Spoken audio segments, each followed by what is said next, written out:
Niska, Grim After Dark, starring John and Danny.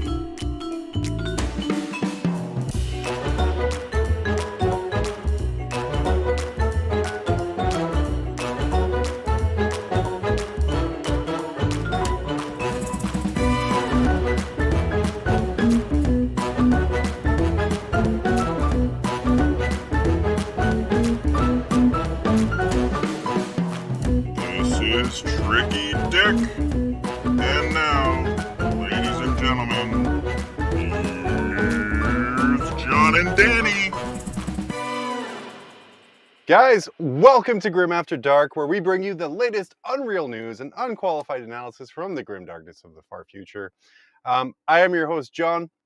I'm going to be guiding you through the tumultuous events of the 41st millennium and beyond. So grab your dice, assemble your miniatures, and get ready for some epic battles.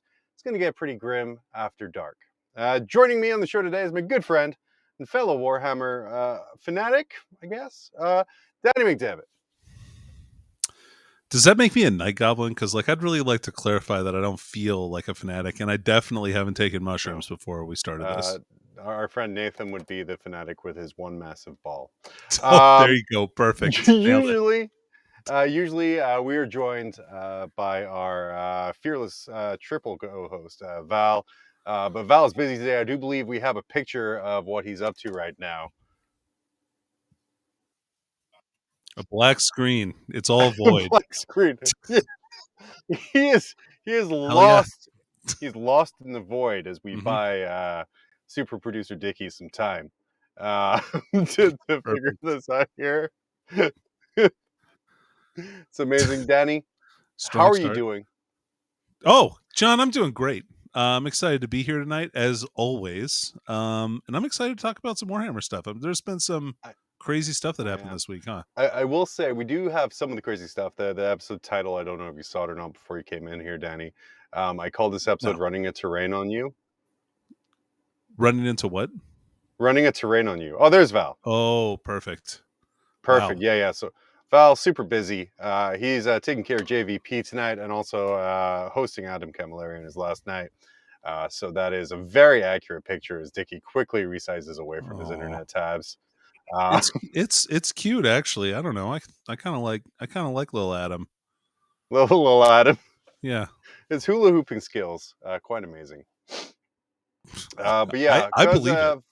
Val's away, the kids will play, so we'll talk about probably it's some true. games played and some hobby stuff as well. He's always bragging about how well those hips move. So he hits. They don't lie, Danny. They do not lie. They do not lie. We can though. We do have super producer Dickie in chat here. Dickie, if you want to jump in and help out tonight. Okay. Yeah. Yeah, hey, guys, can you hear me? I can. Great. Ooh, it's hot in here. I'm glad you reduced the amount of fire in our production office as we show why we start on time. Yeah, I gotta say, I wasn't expecting to have to take over tonight. It's really warm in here again, and alarms keep happening. Oh, shit. Oh, God. You know what, guys?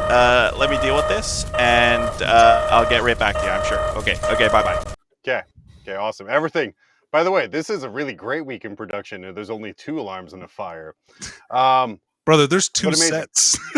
That makes it a great week. Multiple sets. Guys in chat, did you guys actually get funding? No. See, the crazy thing that happens here is... Danny, you can attest to this. Danny, I have some phenomenal ideas. Well, my issue is usually I just never follow through with them. The new true. intro you saw, I threw that together this week. I say I threw it together because really I should have been doing my class final. But I was like, you know what? Let me learn how to use After Effects instead, and I'll just do that. Oh, okay, that makes sense. That makes sense. That's how to do it. And then Dickie had this great idea to show our production studio, and then he came back with that amazing set. And you're probably never going to see any more improvements to the show because that's it. That's it. That's all you get. We're done. That's all you get. We peaked. We peaked. That's it.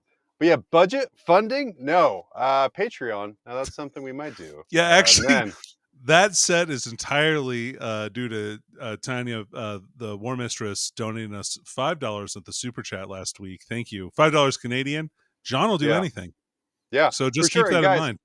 you can watch this show live every Monday at 10 p.m. Central, Eastern-ish, around about there. And contractually, super chats we will read, regardless of what it says, and when it's on or what we're talking about. I'll read it. Yeah. Dickie, if you're here, who's taking care of the fire? It was so goddamn hot back there. I can't do that shit anymore. Okay, I'm well, sorry. I do need a slide up, so I'm Oh. going to need you to Oh crap. Get All back under get that back in desk. there. Oh god. Get back there. But yeah, and something else we're going to try to do is we're going to try and sectionalize the show a little bit and add some structure to this craziness. Sexualized? We're going to sexualize, Okay. the show a little bit more than it already has. I'll try So, and do Daddy, we're better. going to start with a little thing where I want to talk about what was released on Saturday, and we're going to look over some of the new releases coming for Warhammer 40,000. What? Starting with this next slide here, which I called World Eaters, probably all already sold out. Danny, all of this range came out. You can tell I borrowed the pictures from Warhammer Community because it says pre-order now. Mhm. What's feelings on the World Eater range that came out and is available now, Beautiful. frontlinegaming.org, or your local game store? John, it's what the people wanted, and everybody wanted an army with like 20 unit entries and 16 stratagems.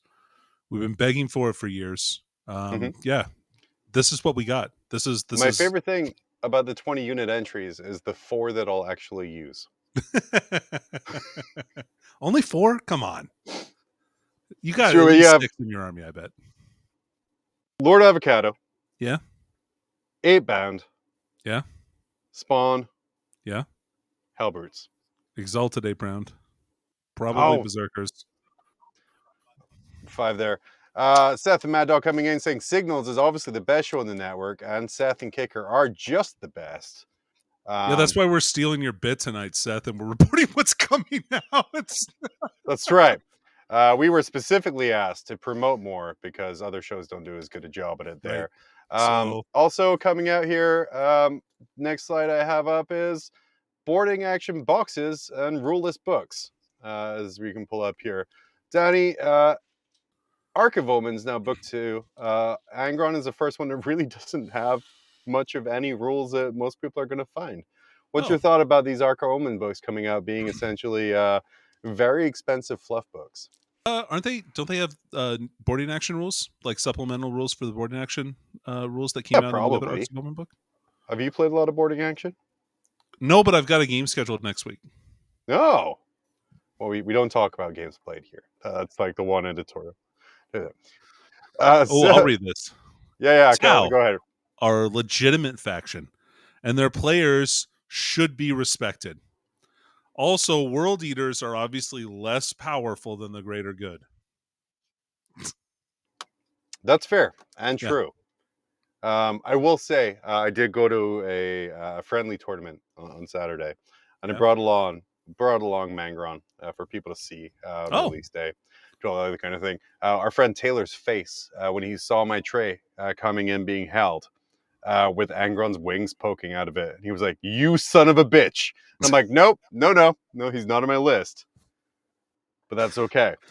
He's just here for display purposes. Just for display purposes here. And I will say, I did say I repainted the base. I have not repainted the base.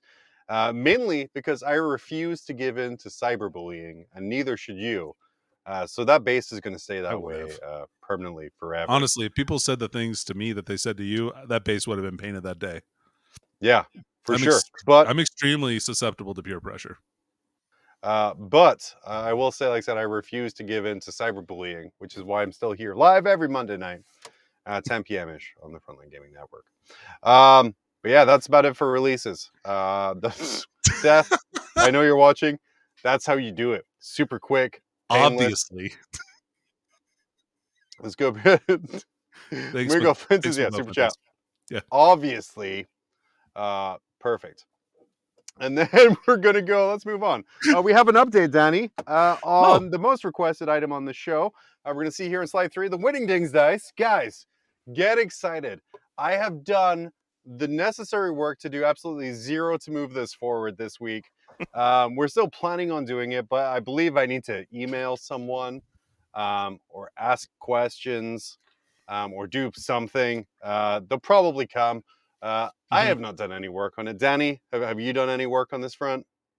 On the Wingdings dice? Yeah. No. Was I supposed to? No, that was on me. Oh, thank again. Christ.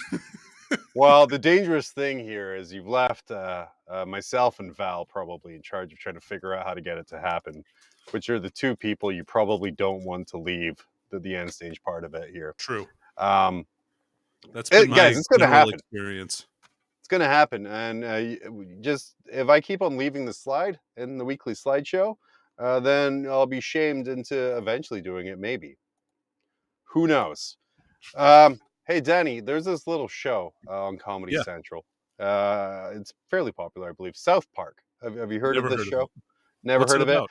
it. It's a very poorly animated show. It looks like it's a piece of paper. Oh, yeah, okay. We have a... Danny, you want to read the super chat here? We're just going to kill at it. Keep derailing the show. Peter Colosimo, whoever that is, says paid $5 Canadian. So thanks for the $3.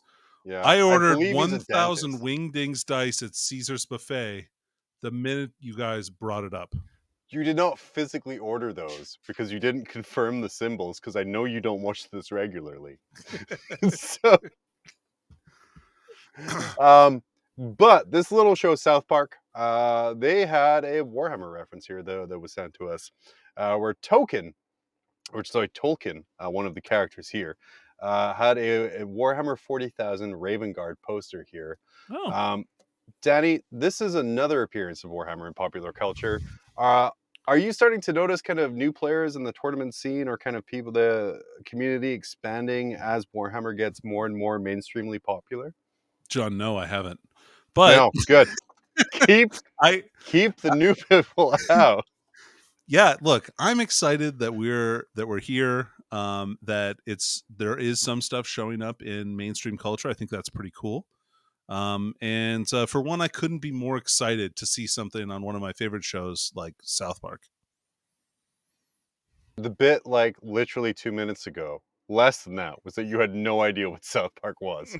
I'm going to need some consistency with your character moving Look, forward. Man. Here. I'm sorry, you're just not going to get it. That's fair. Yeah. Consistency? How? Yeah. Who knows? And Dickie, feel free to just chime in whenever. I'm in. I'm here. Perfect. How do longtime players feel about kind of the increased visibility of Warhammer?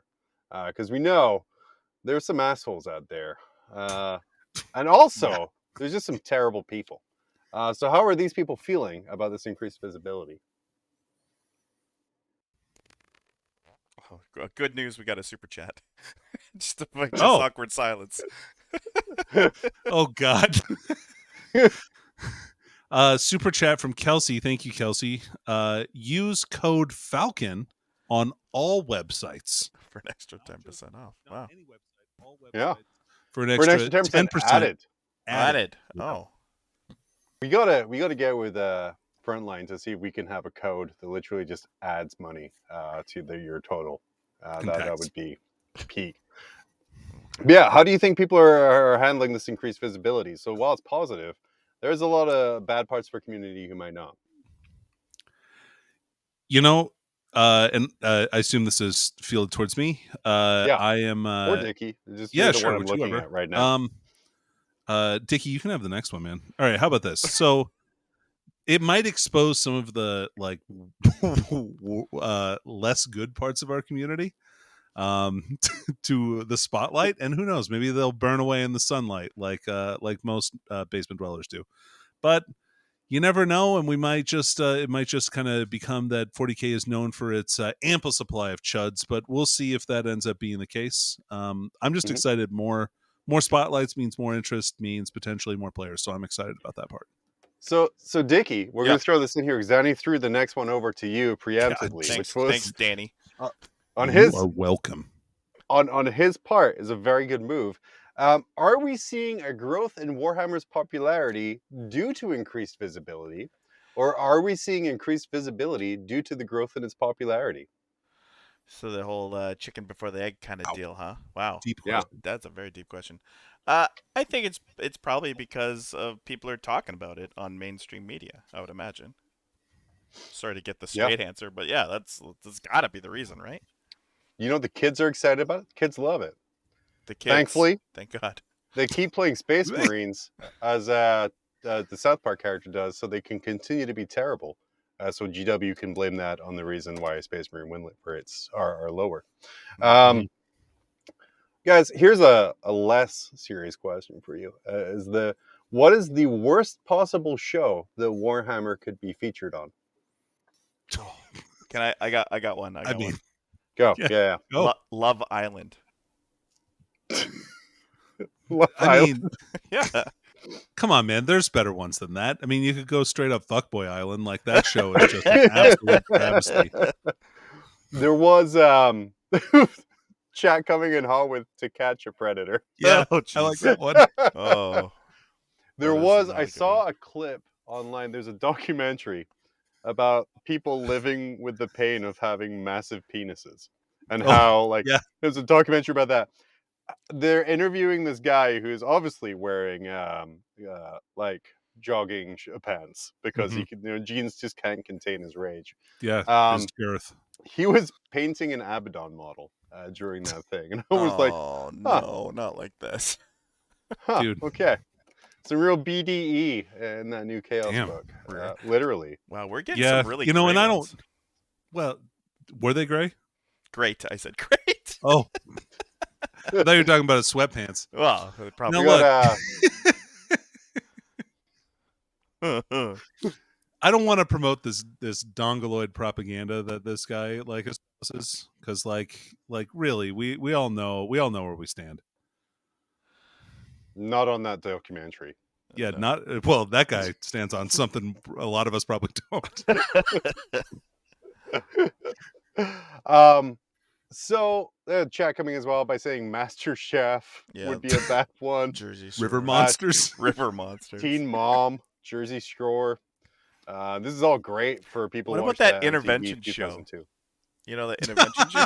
The horror. That would be good though. I think like it should show up on buy that show. too much Warhammer kind of thing. Oh Ooh. no. You just have the Hoarders people show up at the Art of War house and be like, describe your living room to me.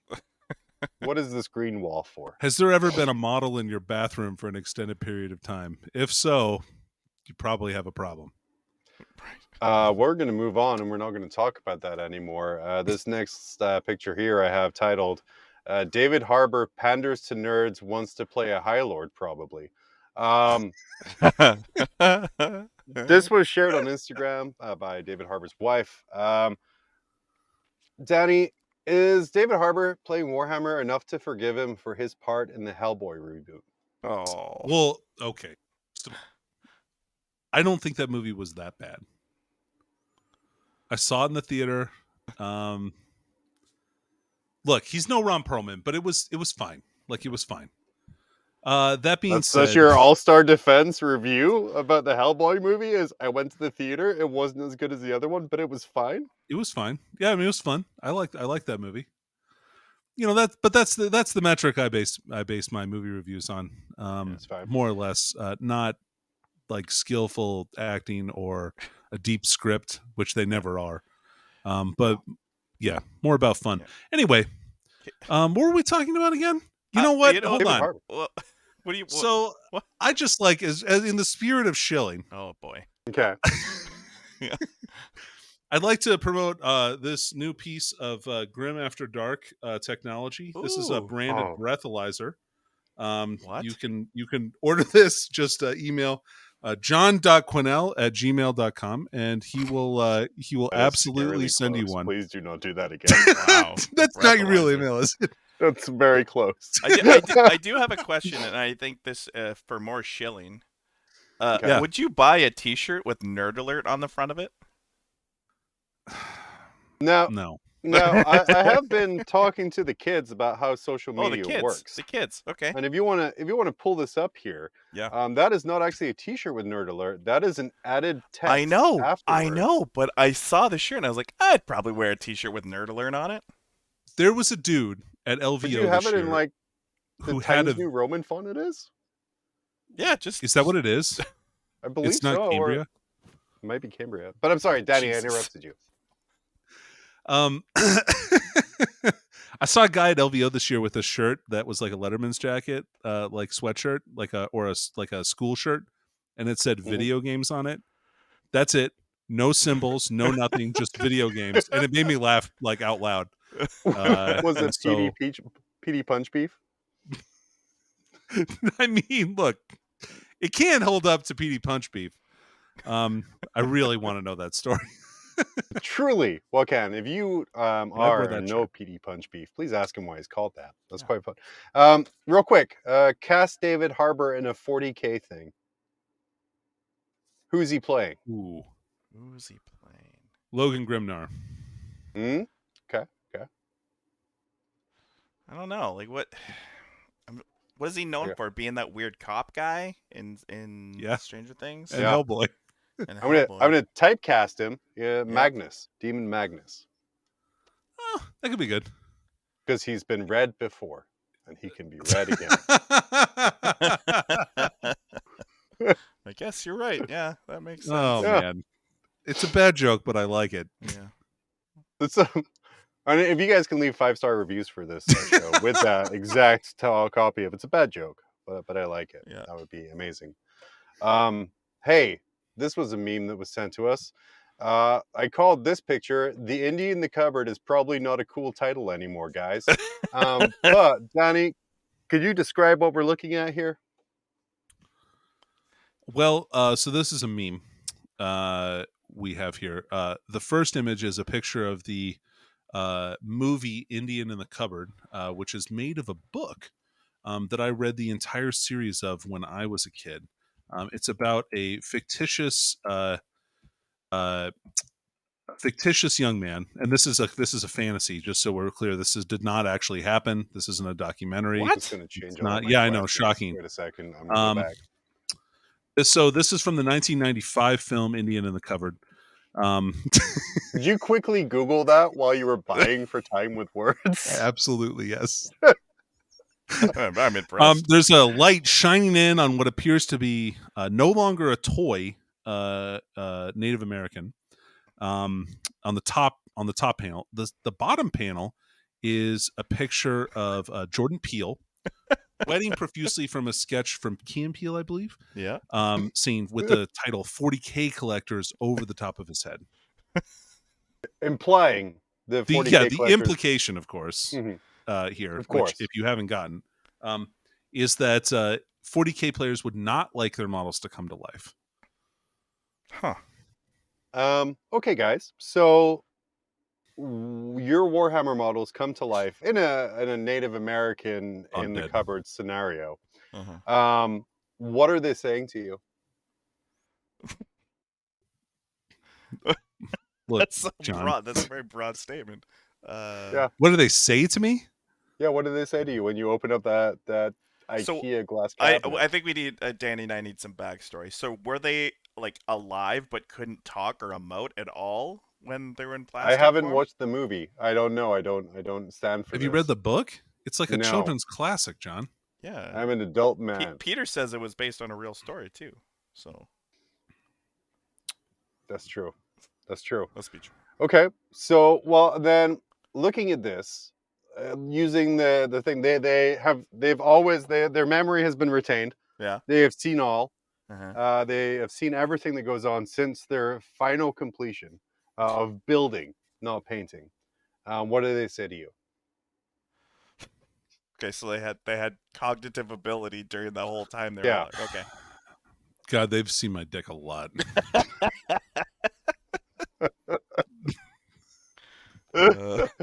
So if you were to see your dick a lot, what would they say?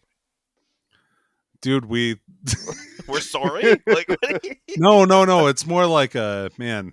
No, they would say, yeah, that's exactly what they say. We're sorry. We're sorry. Sorry, dude. Sorry That about sucks. that, You buddy. got dealt a really poor hand.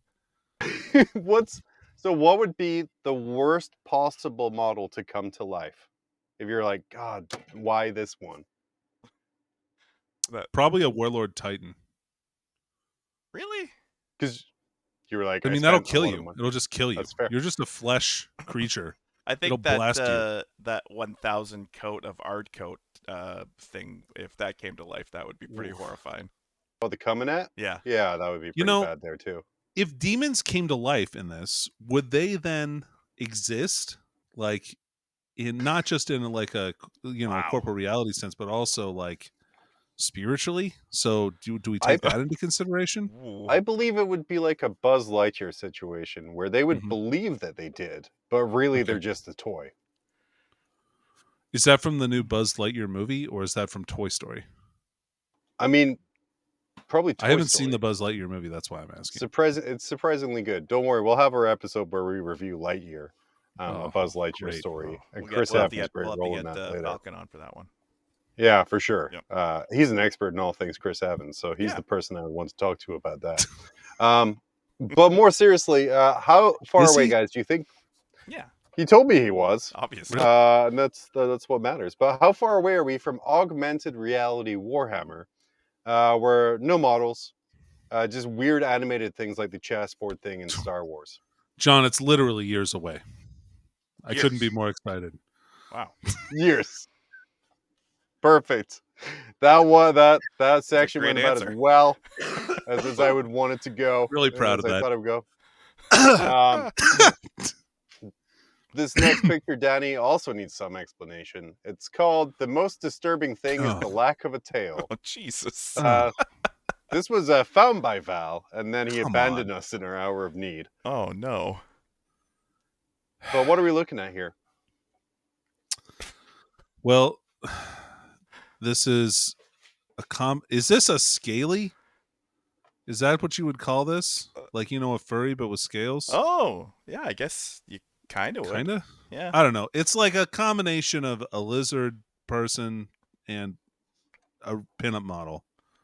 It's terrible. Do you think because it's a scale bikini that this lizard is wearing, is that part of its skin, or is that something it's wearing by choice? John, do you wear other animal skin? Because I do. I mean, I do. Yeah. I think So, So you think she's skinned her last friend and turned it into a two-piece? well, maybe. John, is that the kind of animal skin you're wearing? It very much is. The most Okay. Very much disturbing thing about this is that they got the tan lines inside the butt right. Oh, they spent a lot of time on that. Oh. Yeah. Oh, that area has numerous coats of paint. Oh, gosh. Oh, boy. Paint. Yeah. I will say my next question, and maybe Dickie, you can answer as Val. But Val, why? Why did you send this?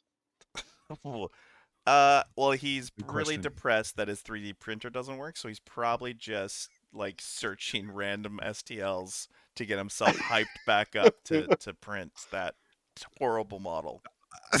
I really just wanted you to say he's really depressed and then just like leave it at that. Okay, retake. We'll redo. Okay.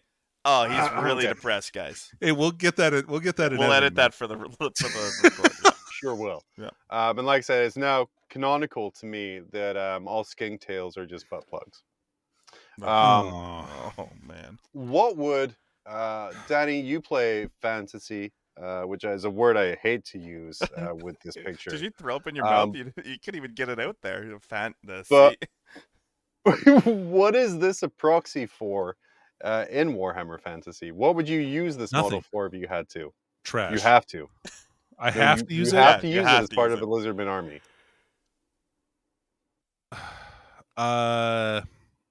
Oh, I got it. I Oh got it. boy. I painted up as a statue Oh, and use it as a That's- unit filler. it's a very Dude, odd that's so statue to cheating. have. That's cheating. Hey, look, lizards aren't immune to being horny, man. It's fair. So that's cold-blooded. Yeah, Ha Oh boy. ha. Hey, you played this game before. You know what the rules are. That's right. I do. Moving on. Let's get that away. Yeah, This wash it one, out. a new army in this economy. This is a long one. I'm going to read to you guys. It was sent to us here. Probably going to get a lot of flack for this because GW is a business, blah blah blah. But I study politics, economics, and counterterrorism, and I don't understand the price increase. Oh. My main issue is that this is not the same GW as the GW in 2012, where they were just not surviving. GW has record profits, the highest customer count in their history. Warhammer products and IP are being sold now more than ever. It's never been as popular. You can see this is in the year-on-year record profits. So personally, I don't understand why the price rise in a cost of living price, and this is just my speculation, but also a wartime environment economy as well. I love GW products. I've got a 15,000 point Black Templar army and a Forge World Warbringer Titan. I have spent a lot pre-cost of living crisis, but since the cost of living crisis, I don't even buy paint from GW. This post will get laughed at because those types of people would be the types to tell me to stop playing or go somewhere else, or that GW isn't a charity. Totally understandable. Like, value is in the eye of the beholder, but for a lot of us vets, I am 24. Oh, he's a vet. This is from Seth. I am 24 now. Been in this hobby since I was 7. The prices are just too crazy. I'm open to all discussions so long as they are respectful. Edit. I just want to say my main point is under a normal year, I do understand, but since the UK is currently in a wartime economy and we have a cost of living crisis, this is why I'm confused. Mix that in with the record year-on-year profits. Danny, I was going to ask Val this, but is the UK in a wartime economy, seeing that they are not at war? Yep. Well, no, dude. Of course they're on war. Who are they at war with? What? Themselves. Come on, man. Like, look. I've seen all the political posts. I know what's going on. Well, no, I don't. I have no idea what's going on over there. I don't have time to pay attention to that stuff. But really, I guess what this boils down to is my advice for this young man is to stop playing and go somewhere else, please.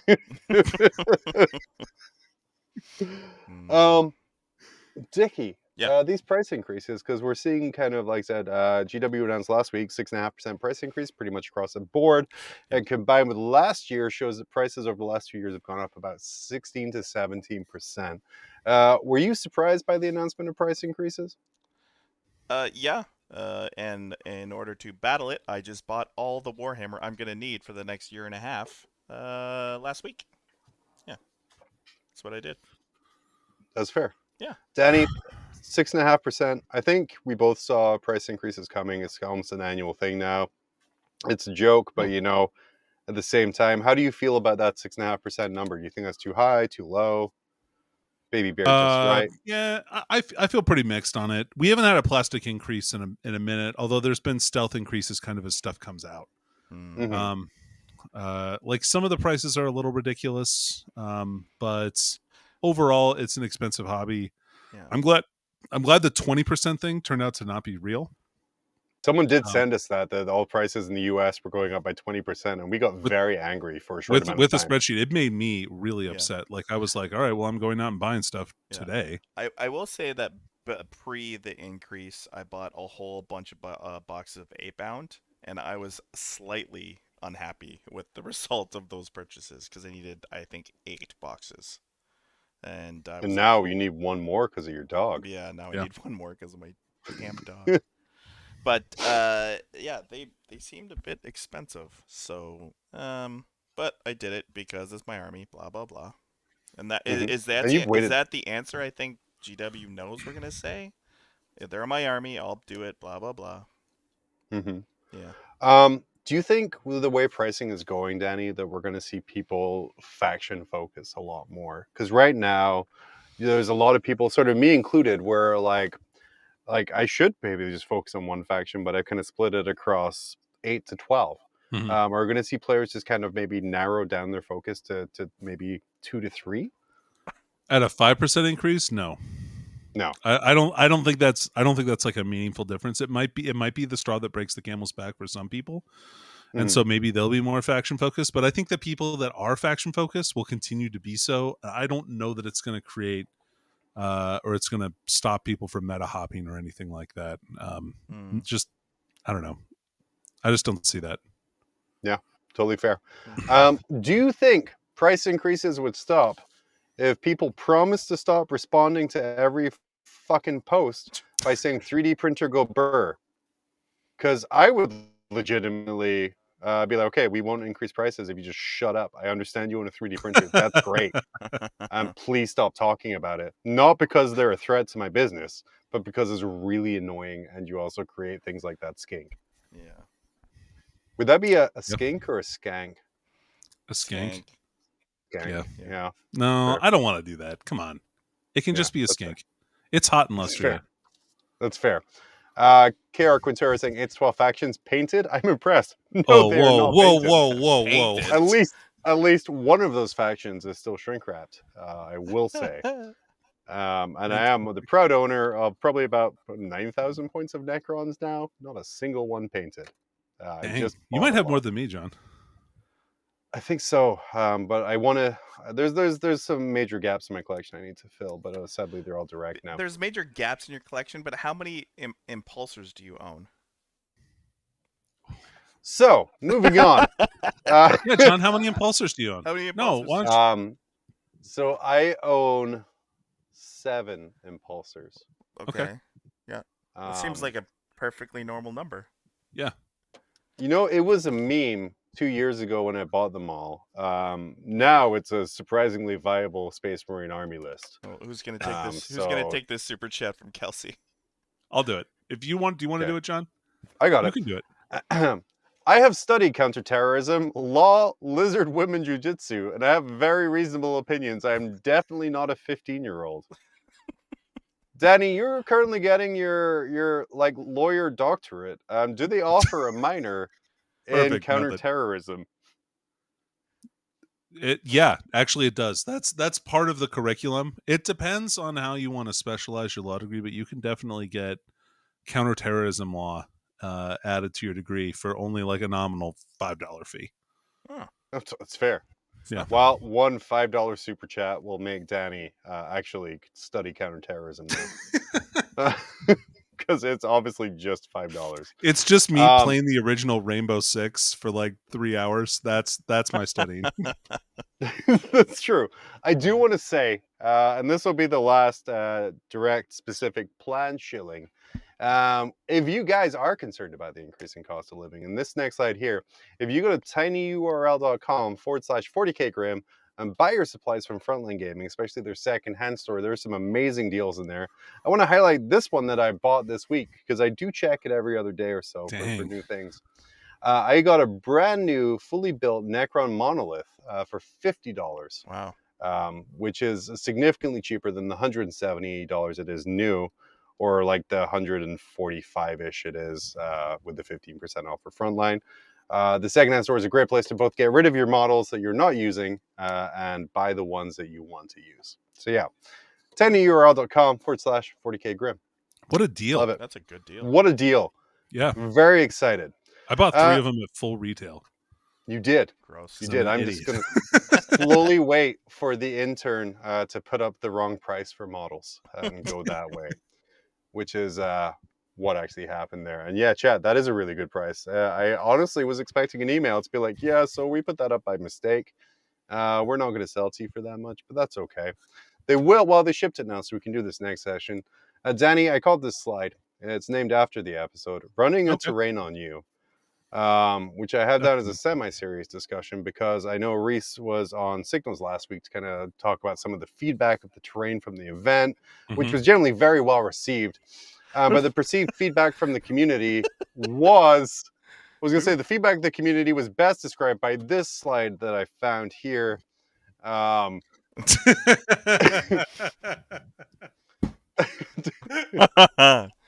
Danny, can you explain this slide? Yeah, sure. Yeah, okay, so this is a gentleman obviously engrossed in I don't know what game that is, but he's playing Overwatch. It looks like some kind of first-person shooter. Yeah.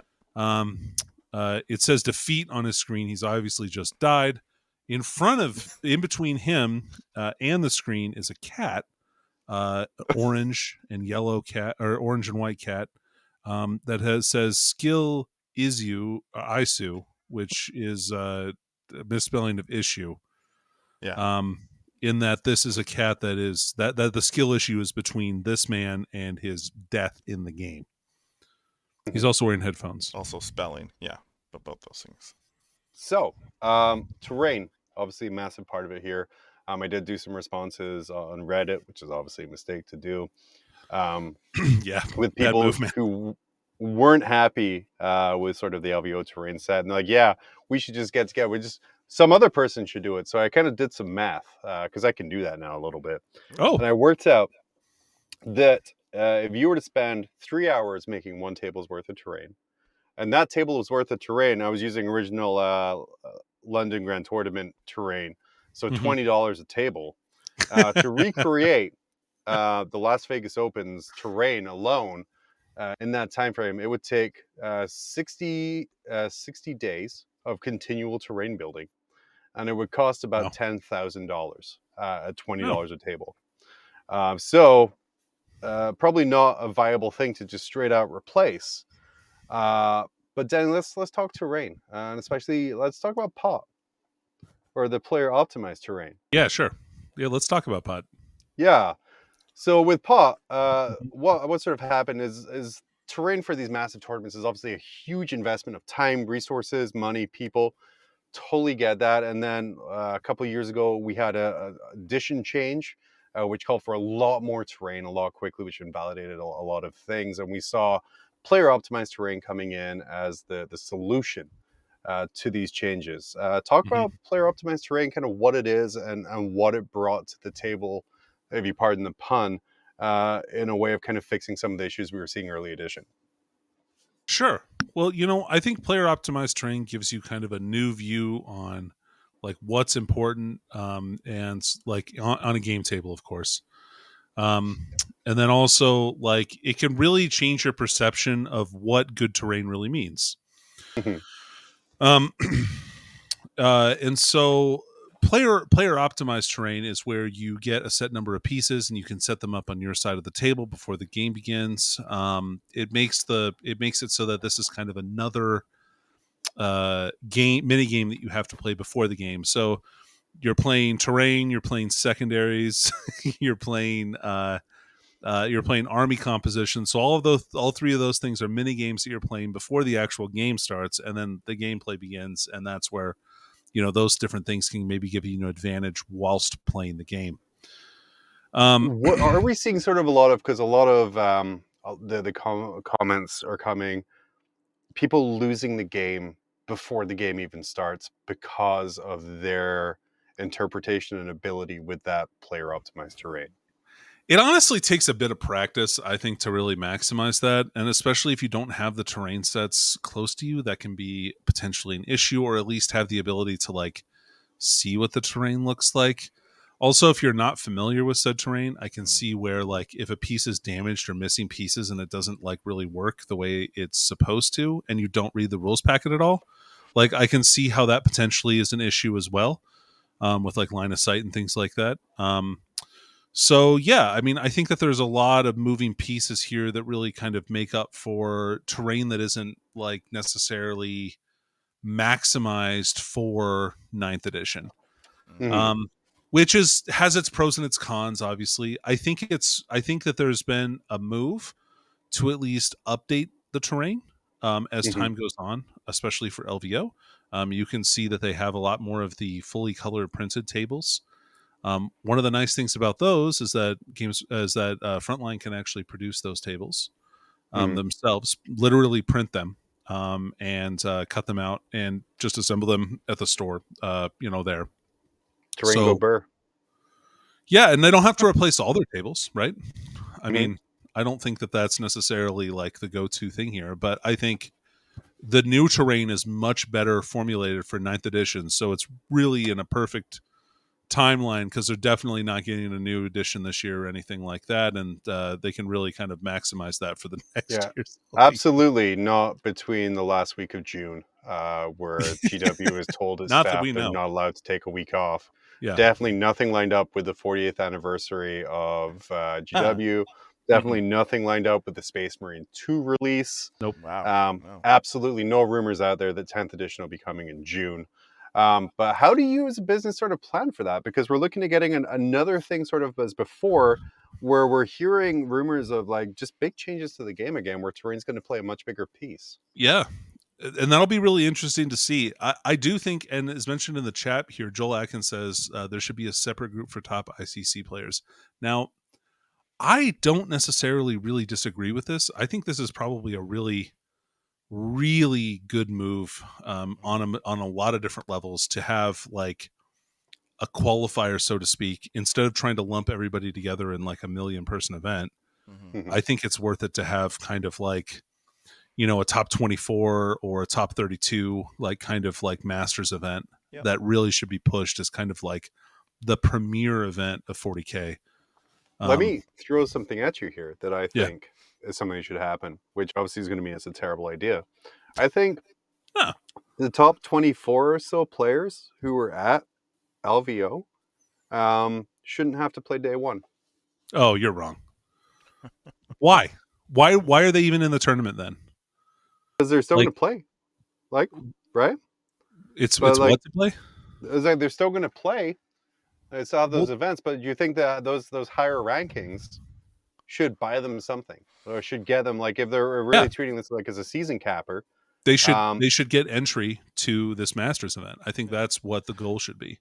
Yeah, I think the LVO in itself can be a big event, right? Yeah. Like, oh, for sure. And if you don't make that, you know, really limited cutoff, I mean, I would do 32 just because it kind of makes rounds easier. But I think that it's really valuable to have like kind of that be the capper rather than, you know, some random orc player knocking you out on stream, and you not even making the shadow round. I mean, that's got to be really crushing and disappointing. I think if it's to work, you really have to give the community an ability to actually make it to that level as well. Yeah. And make it achievable, so that's something to work for. You don't want to. It's always going to be the same 32 guys. That's no fun. So let's like have some ranking system in place to do that. I think that's a great idea. Yeah. Ranking is a really good idea. It is, yeah. And then again, like you said, now you don't have something where you're working really hard all year and you're top of the ITC, and then some guy comes along with pink Necrons and just takes everything away. Takes your knees out. Yeah, it's true. Yeah, takes your knees out here. Now, Ricio Sante is saying, sounds like just describing the GW Open Finals. I would say with the GW Open Finals, that's like a still 200, 300 player event. Yeah, they're just. I don't think that's it is in the pod system. I thought it was 70 players. How many qualifiers are there for the GW events that they announced? Well, for 40K or for all the events? For 40K, I think there's about 70. 70? Yeah. Because I just read the qualifiers. That's my bad. As you can tell, this is why we don't talk 40K guys. So so there's about 70 tickets, right? And then like those people will make it. Now you got to count on people not being able to make the tournament. That's very much a possibility for 40K players. I also think that there's probably going to be some double ups where people win more than one event and they have multiple golden tickets. I don't know how that's going to work. I guess does that like go down to the next person in line? Yeah, they had. I was at Stud and Scrub this weekend, and they handed out 2 golden tickets at that event. So yeah, and some of the big ones do get multiples. Yeah, were they legitimately golden tickets? No, they weren't. They were just like we put your name in the thing, and you get your shot. That's what they are. Okay. What are we even doing here then? If they're not actually giving. If it's not made of real gold, I definitely don't want it. With a chocolate bar. There should be 3 golden tickets hidden in random boxes of models. Wow. And then if you have what's a terrible unit, Danny? Oh man.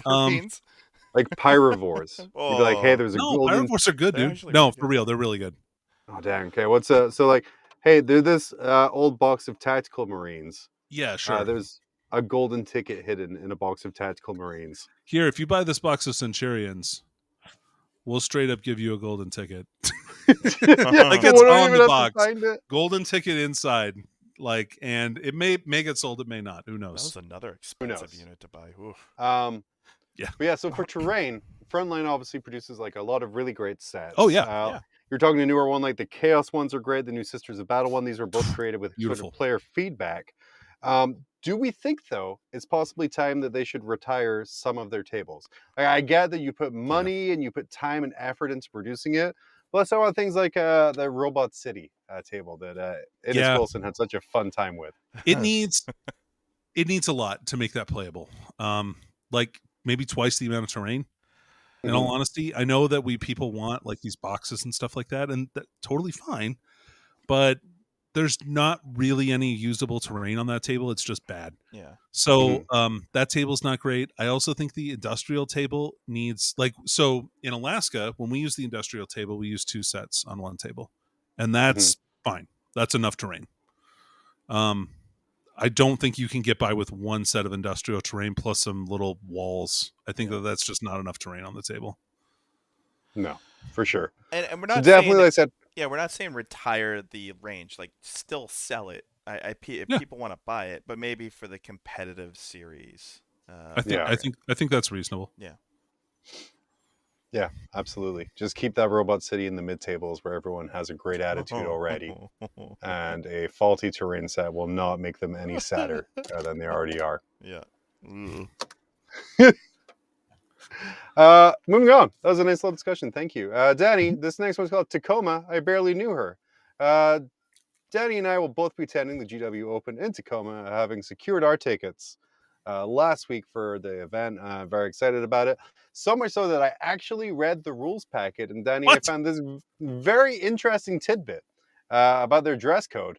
Costumes must be not be comprised in whole or in part of any real or realistic equipment of any military unit in existence after 1900. This especially applies to camouflage clothing, helmets, etc. Danny, why would a rule like this be in place?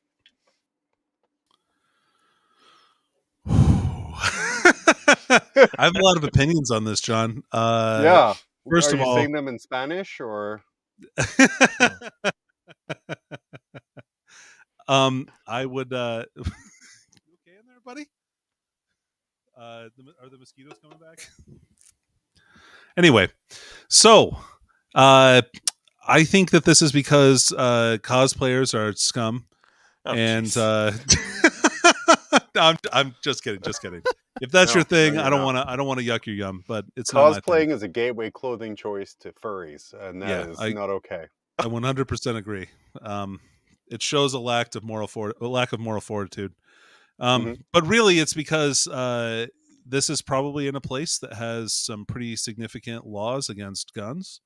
And you could, if that is portrayed as a firearm, you could potentially get taken out. This is America. Yeah, that is fair. I do want to share, though, our next piece of shilling is this Grim. I was going to say Marvel's approved, but even better, Grim After Dark approved. Brassey's Book of Camouflage. So what you're going to do, instead of playing the game, get your opponent disqualified by checking that the camouflage pattern that he's wearing was actually in use by an armed force after 1900. So just buy that book and then just get your opponent disqualified. You never have to play. A+ rules lawyering. I love it. Gift your opponent a hat at the start of every round, and when the judge comes up, he'll be like, "That hat is a camouflage pattern from the Falkland Islands in the 1990s." Perfect. Got him. Yeah. Guys, what are some real ways, though, to get a competitive advantage at these events? Because I'm coming in, as I said, solid mid-table player. So what are some things you can do at these larger events to get a competitive advantage? Oh, sure. I find the most useful way for me to gain a competitive advantage is to introduce myself. Do people know who you are? I'm the confusion. I'm so kidding. Like, but usually I would say if you're trying to game the system like that, I would encourage you not to. I think you should try and win the game by its own merits. And by playing the game and just being an excellent sportsman and an excellent representative of the hobby. I saw a lot of this kind of stuff, like at LVO, like the little mind games and stuff like that. And it definitely a little interesting. The chirping going on at the table a little bit between some of the players was pretty fascinating. So check out the streams for those if you really want to hear some of the stuff that the players say to each other. The table but talk. It's pretty funny to hear them like ask questions and not really give answers, and that kind of stuff like is pretty amusing to me. Yeah. But doing things, if you want to psych out your friends when you play them, I wholly encourage that. Before a lot of games, especially during lunch, if I know that one of my friends has won, I just tell them how much I'm going to whoop them when we play. Like, I'm going to be like, dude, you're going to lose real hard in this next round. I hope you're ready, because we're definitely going to pair up and I'm going to win. And I will say, every time we're paired up round 2, you do that, even though you don't have to. And it works every single time, because even when I think I have a chance, I'm like, oh no, she's just going to do this. And yeah, it's, man, I dislike you. Lepscallion coming in on Twitch saying, competitive advantage, real talk. Yeah. Adequate sleep before the event. Comfortable shoes with gel inserts, because the number of mistakes that come from fatigue is large. Yeah. You know, one of my buddies, Michael Tempe, he throws out one of those mats, like the foam mats that cooks stand on, or like they go in your kitchen. He puts that on the floor. He brings it with him. It's just underneath his army tray, and he stands on that all game. Because it just really reduces knee stress and that kind of stuff. I think that's a really great idea and a good way to make sure that you're not hurting. Yeah, gel insoles are great. Yeah. Do you think, like I said, we are going to the Tacoma Open. Is there a higher level of expectation for our experience at an official Games Workshop event than we might have at another major or super major? Like what? Like a higher level of professionalism? Do you have a higher expectation of the event in general and kind of its presentation? All of that other stuff, because it's official. No. Definitely not. I don't have any preconceived notions about that. I haven't been to a GW qualifier, so I'm just trying to temper my expectations. Not that they won't throw a great event or anything like that, but I feel like a lot of times if I try really hard to go in with no expectations, like I'm usually have a much better time. Yeah, much like you do every Monday night here on the Front Gaming Network. I've been practicing a lot, John. Heck yeah. We're going to round out here. This is prior to LVO. It's been in the deck for a while, but I wanted to throw this one in just because I feel it's important based on what we were talking about here. This comment here from David Adelman. He said, I just realized I forgot to send in 2 units for LVO champs for conversion confirmation. What recourse do I have at this juncture with infantry on the correct size bases? Corey Wiggins with the top comment. Enjoy your tournament. No one cares. Danny, is this accurate? Ooh. Well, now that you've outed yourself, you should probably talk to somebody, I feel like, because they may just visit your table, because believe me, the judges look at that stuff too. But I will say in the past, I've had plenty of times where I have not gotten conversions approved by people before the event, and it's been fine. So, yeah. What are the best proxies you've seen on a table, or the best like conversion you've seen at a tournament? The best army I've seen in a while, even though it was painted like garbage, was this guy drilled out all of his Chaos Warriors for Fantasy, and he had used clear resin to make, or maybe even like hot glue or something like that, to make like a skull face and like cast it in kind of a yellow or orange resin. Maybe it was even clear. And then he stuck an LED like kind of in their neck, so that they had all of them had like glowing like Ghost Rider skull faces, and the whole army had that stuff, and there was like flames with lights all over his big models. It was really amazing. Nice. Dickie, what about you? We're gonna end on a positive note. You know what? I had the best one. A guy brought out the old like 2nd edition. Remember when they had the cardboard cutouts for like the trucks and stuff, or the dreadnoughts? The orc dreadnought. He brought that out, and like I was like, yeah, man, I'll play that. That's awesome to play against that thing. So yeah, that's probably the best one. Did he advance it up? That's pretty cool. Did he advance it up the table sideways to your tanks? So whenever you try to see, like, hey, you can't see him. Can't see me, no line of sight. He played with honor and integrity. It was full picture all the way. Yeah. Nice. Oh, that's not as fun. Well, let's wrap this up, guys. Danny, what do you want to touch on before we get out of here? Man, I'm excited about doing GW Open in Tacoma. I'm super stoked about that. What's that? What are you going to What am I taking? Yeah. I think I'm going to play Eldar. I'm super happy about that. I haven't busted out the Oathway in quite some time, and so I'm pretty excited that I think I'm gonna run something around Craft Worlds. That's I heard definitely you gonna be my list. kick ass with Eldar as well. Oh man, Ooh. well, it's not hard, but I um I forgot a bunch of rules too, so like I could have kicked his ass even harder. Yeah. So, but hey, that's how it goes. It was a refresher game, but a Yeah. super fun game. Seth is one of the best opponents you can play. Yeah. And he stopped listening after he read his super chat, so Yep, we can makes say that sense. freely without He him went to getting a bed, big man. head. It's late there. Yeah, for sure. Slithered. He's got to wake up and kill like 80 birds. That's true. It's true. He's gonna masticate them so hard. Man. Well, guys, that's all the time we have for today's episode of Grim After Dark. Thank you for joining us. Thank you for all the super chats. Who knew just asking you to give us money worked? We hope you enjoyed our discussions, our insight in all things Warhammer, and we look forward to talking to you guys next week. Remember to follow us on all social medias. You can pretty much find us anywhere at 40K Grim. For updates, join in the conversation live every Monday night at 10 p.m. ish Eastern Time. Don't forget to hit subscribe, leave a review. Again, just say it's just okay, but 5 stars. Yeah. Until next time, stay safe, stay Warhammered, and ladies and gentlemen, Mr. Steve Joel.